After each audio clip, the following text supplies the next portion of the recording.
In the United States, we don't really have media accountability institutions as such. We don't have a press council or anything like that. So it's really journalism itself, which is the media accountability system in the US that has always policed itself as a profession and maintained ethical standards. And in many ways, it still works within the most important media organizations, but increasingly the autonomy of journalists has been eroded, and so they face greater commercial pressures, and it's a little bit harder for them to maintain their coherence as a profession. And also, more and more of the flow of information doesn't really flow through the traditional media where journalists have been dominant, professional journalists. And there, I think, increasingly we have an issue in the United States about if we have a flow of information that is no longer guided by the profession of journalism, how will we protect the ethics of that flow? And I think we do have increasingly a problem of information that's manipulated, for example, for political purposes, or that's sensationalized, and without the controls of the profession of journalism, we don't really know how to handle that problem.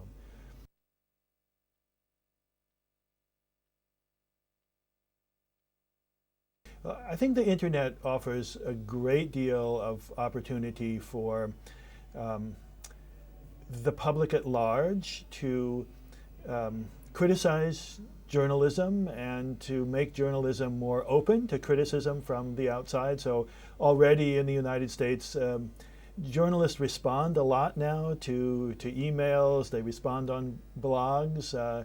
They have to be accountable in that sense to their readers in a way they never were before. There's also a flow of information outside of journalism that I think increases accountability in important ways, so that if journalists miss a story, for example, others, bloggers and so on, may pick it up. There's a lot of criticism, of media criticism that goes on the internet that journalists will hear and respond to.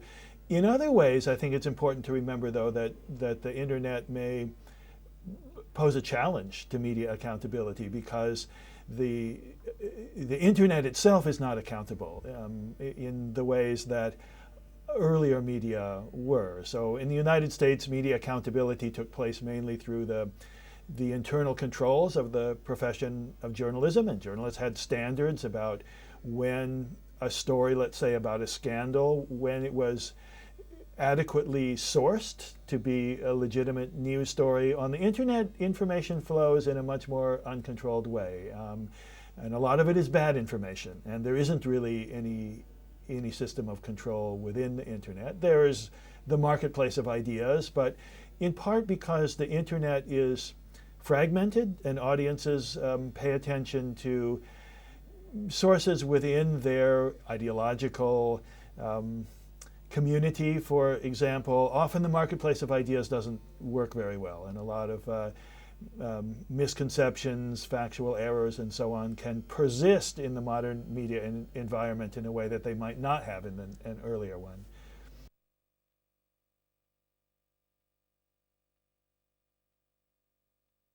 I think that the society, first of all, needs to have a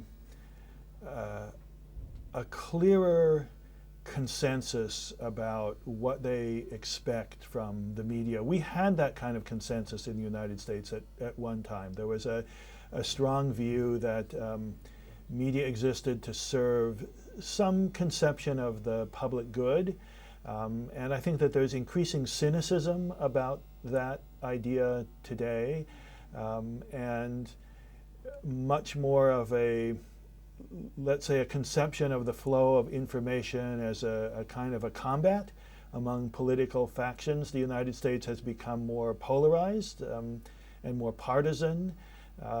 There's a lot of dissatisfaction about that in the public, but there hasn't yet been the consolidation of a new consensus about what the role of a more pluralistic media system will be. I think it's clear that we're not going to go back to a situation where all of the flow of information is mediated by professional journalists who imagine themselves to be neutral and without a perspective and a political point of view. I think there will be a lot more actors and a lot more partisanship and a lot more participants in the process who have a point of view.